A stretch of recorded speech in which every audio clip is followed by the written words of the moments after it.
Latics Play talking to Director Barry Owen. Nice to talk to you again, Barry. Yes, hello Gordon. Nice to get this opportunity to address yourself and the fans. We'll start today with the new stand. The builders, the contractors are back on site. The second pod's going up, and we're being told that 6 pods could be up before the fans are back. Yeah, it's going to be absolutely great, and I think the psychology of the first bit going up on Saturday lifted the fans, and I'm sure it lifted the players because they're not looking forward to a blank space.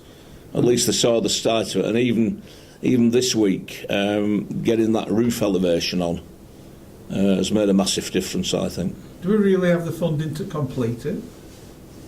We've got the funding as far as the stuff that's going up. I mean, obviously, we have a chairman who's dedicated to this project, and the directors are dedicated to it, and it's an ongoing process. We're searching for funding all the time. The chairman has vowed and declared that stand will be finished. Little point starting it if you're not going to finish it, and I have every confidence that the funding will be in place. Some fans got worried when they read that the £700,000 has been withdrawn, but that's actually old news to us, isn't it? It's old news, and I'm sure Simon has inbuilt that into his plans. Not good news, because any funding that's withdrawn from you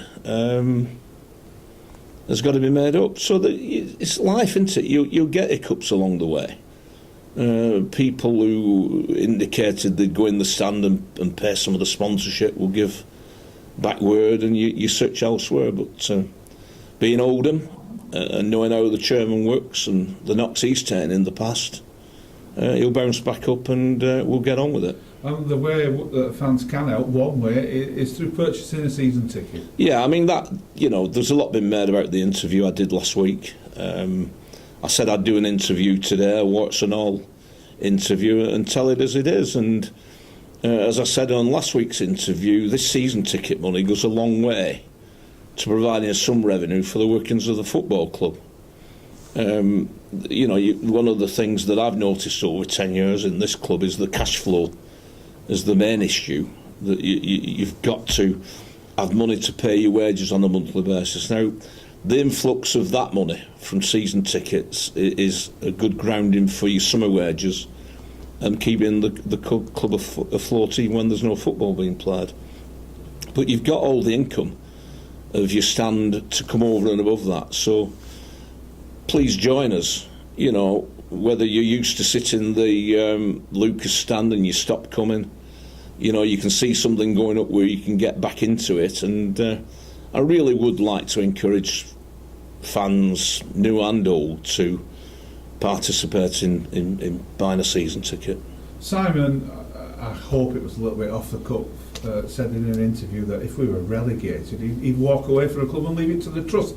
Surely he doesn't mean that, but what would happen if he actually did? Can the trust run a football club? Well, he keeps telling me that he does mean it, and listen, I've worked with Simon for 10 years, and nowhere, and I'll get knocked down by the fans for this, for being pro-club and not pro-trust, but the two run together. We all work for the good of the football club, and we all work with the fans' interest in mind. Now, Simon hurts and bleeds like everybody else, and if fans were to really know the truth of some of the things he's done, and here I am feathering his nest for him, but it's got to be said, there have been occasions that had he have not been running this club, that this club would have folded a long, long time ago. He's been there as the backstop with financial issues, cash flow issues, and he hurts and bleeds like everybody else when we lose.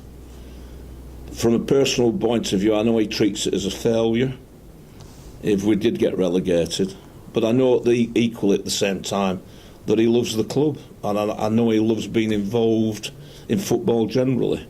So I'd be the first at the door talking him into something, or talking him out of doing something like that. And when it comes to could the trust run it, well, from the point of view of administration, what Simon's done for me over that 10 years, he's given me a head to be very much involved in the running of this football club. And as you know, Gordon, I was involved in a big review of the club over the last 2 years, which meant we saved quite a lot of money, but it also had a purpose of letting me see how a football club runs, and generally that assists the trust generally. But I'm bound to say that trusts in football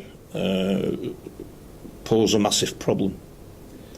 You've been here 10 years. Yeah. And well done in that, first and foremost. What one thing have you learnt in that 10 years? Well, again, it goes back to the same issue about trusts in football.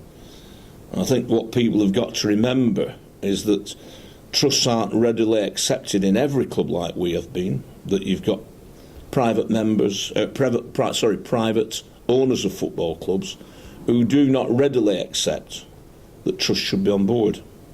And we are lucky in that respect that we got the seat on the board, but equally so, I think where trusts have been successful have been at clubs where they've been left to run them. But you are really limited on a budget of not being able to, you only have to spend what comes in.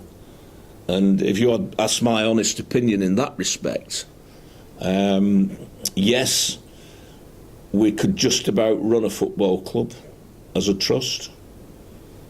We could administer it, but financially I'd have some grave doubts whether we could sustain football at Football League level over a period of time.